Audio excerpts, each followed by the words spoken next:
Opa, o vídeo de hoje é nostálgico e vai te fazer se sentir infinito, porque eu vou falar aqui As Vantagens de Ser Invisível, este jovem clássico do americano Steven Chbosky, publicado originalmente em 1999 e que recebeu uma nova onda de atenção há mais ou menos uns 10 anos atrás, após uma adaptação cinematográfica escrita e dirigida aqui pelo próprio autor do romance. Então, sendo esse um livro de status cult, não é preciso fazer muitas contas para entender que ele era uma obra muito famosa ali no Tumblr, aquela rede social ali de jovens tristes e de bom gosto estético, lá no auge da plataforma, há uns bons anos. Ele é um livro que evoca uma estética noventista, de saudosismo muito marcada, o que só foi reforçado, então, depois desse referido filme que eu mencionei, estrelando aqui o Logan Lerman, a Emma Watson e o Ezra Miller. Um filme, inclusive, cujo pôster estampa essa edição aqui que eu tenho, da Roku. E aí a gente vai pensar como que os clichês dessa suposta experiência do adolescente americano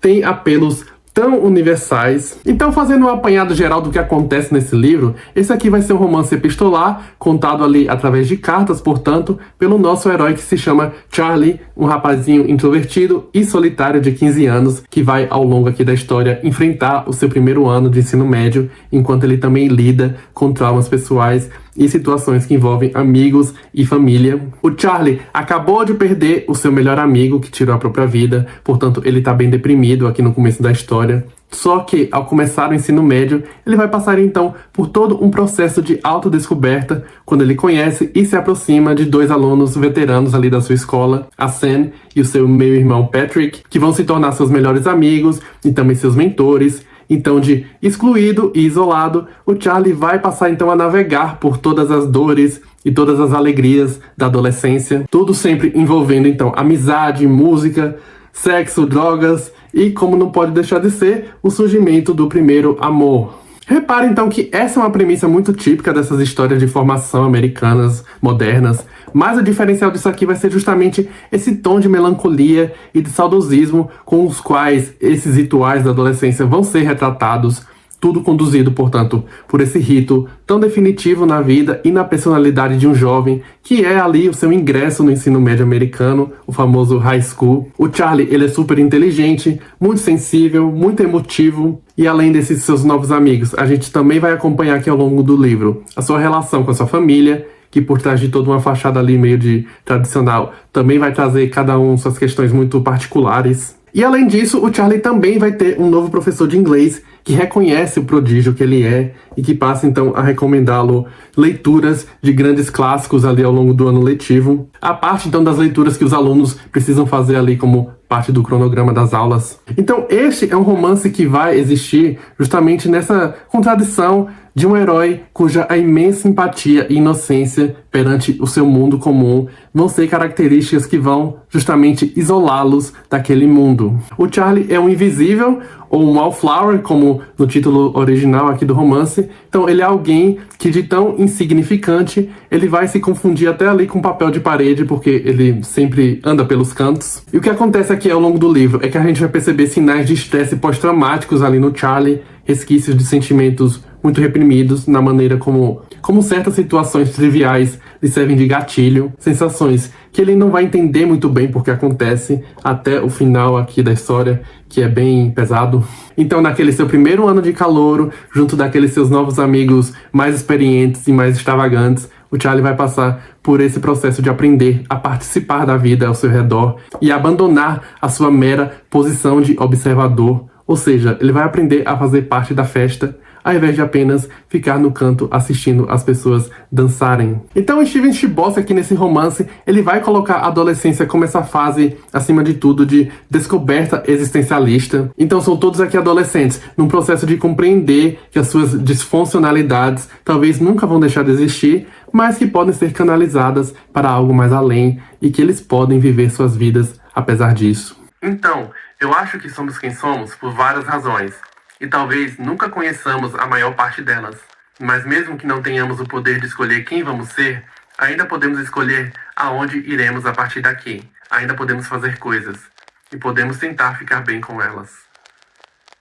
E essa ideia vai se tornar ainda mais potente porque o Charlie é esse protagonista hipersensível e atípico que, portanto, encara os seus dilemas de forma muito frontal e até mais sincera do que os seus pares. Esse é um livro que vai explorar também esse choque entre a busca por um senso de autenticidade ali da adolescência com as demandas do mundo adulto que tende a castrar essa autenticidade. É um tom que sempre vai pender entre essa melancolia confessional e um humor mais desajeitado e muitas vezes involuntário por parte do Charlie, porque ele está retratando toda aquela sua experiência por cartas estas que são endereçadas a um amigo cuja identidade nunca nos é revelada. E nessa comunhão você vai ter aqui, portanto, temas dos mais diversos que vão ser tratados com a sinceridade que muitas vezes vai pender para um lado humorístico e por isso vai ser até um pouco mais desconcertantes. Eu tô falando de temas bem delicados. E uma das saídas para esse dilema apresentadas aqui no livro é justamente a de encontrar os seus pares. Então, ao se ver rodeado por jovens veteranos mais velhos,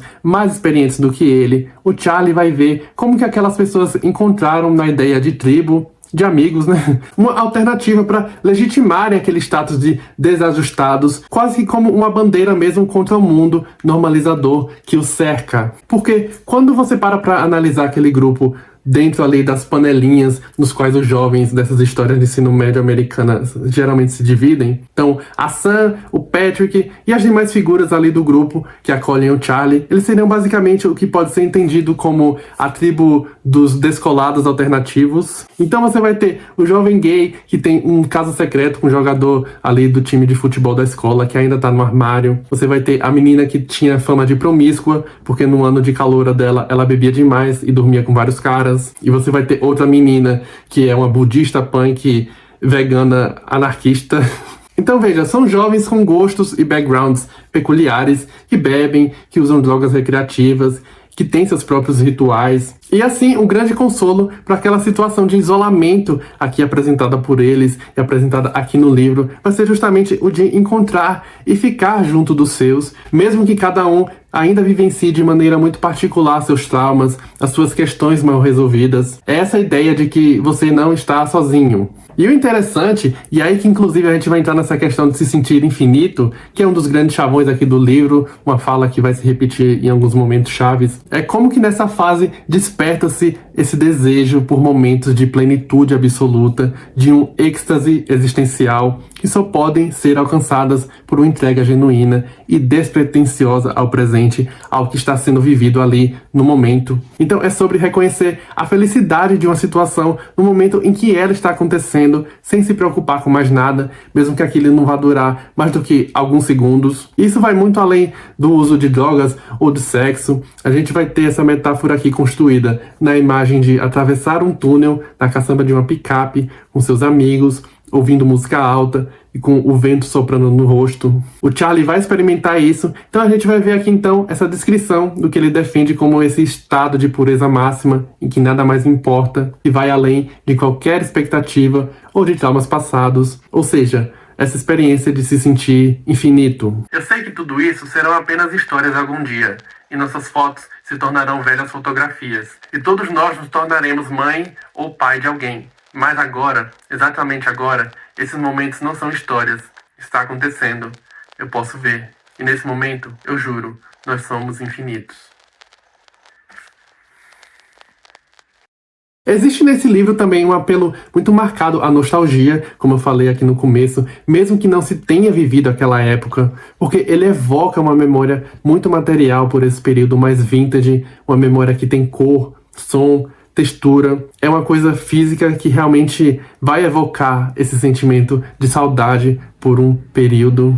Já que estamos falando então de um livro que é todo amparado por mixtapes em fitas cassetes, por fanzines, por fotografias, livros e por poesias e cartas escritas ali em máquinas de datilografar. Então, repare, são todas referências estéticas analógicas que vai nos permitir, portanto, construir uma relação saudosista com tudo que está se passando ali. Os amigos do Charlie, por exemplo, eles têm como tradição participar de sessões de um filme chamado Rock and Horror Picture Show, que é um filme reconhecidamente queer ali dos anos 70, e são noites em que eles vão ao cinema, reencenar esse filme no palco à medida que ele vai sendo exibido ali no telão, todos caracterizados como os personagens e tudo mais. Então você vai ter aqui todo esse aparato nostálgico que só vai enriquecer toda essa experiência, toda essa ideia aqui do romance. Então, só adicionando uma parte aqui que eu esqueci de gravar, o Charlie, ele vai criar umas mixtapes aqui que vai ser bem de sad boy original mesmo.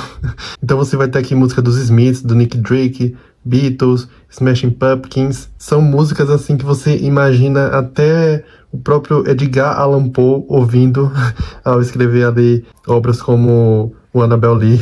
E outra coisa que eu gosto é como que essa curva de evolução aqui do protagonista não vai significar necessariamente que ele está entrando em conformidade com o mundo ou que ele está se apagando para se encaixar. O que fica claro aqui é que o Charlie está articulando a sua posição mais introspectiva de um modo a aprender também a não ignorar aquele mundo. Ao contrário, por exemplo, de alguns romances young adults mais recentes, inclusive nacionais, onde você vai perceber uma visão muito normativa das coisas, em que você vai ter essa pretensa introspecção dos protagonistas como algo negativo que precisa ser superado. São personagens que vão precisar se tornar extrovertidos ali na sua jornada como um modo de serem legitimados, de ganharem valor. Esse aqui, o Charlie, vai ser então um protagonista que está tentando coexistir ali com a sua personalidade sem precisar abrir mão do que seria a sua essência. Então, só para finalizar, eu só gostaria de falar que eu reli As Vantagens de Ser Invisível depois de uns bons anos,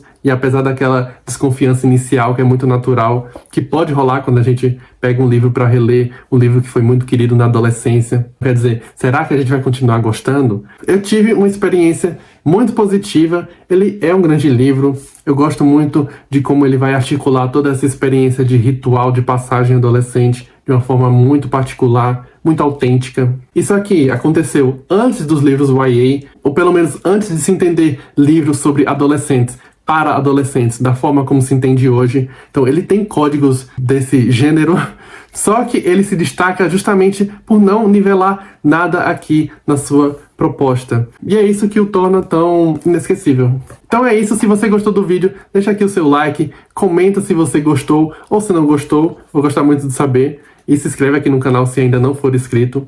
Muito obrigado, um abraço e até a próxima.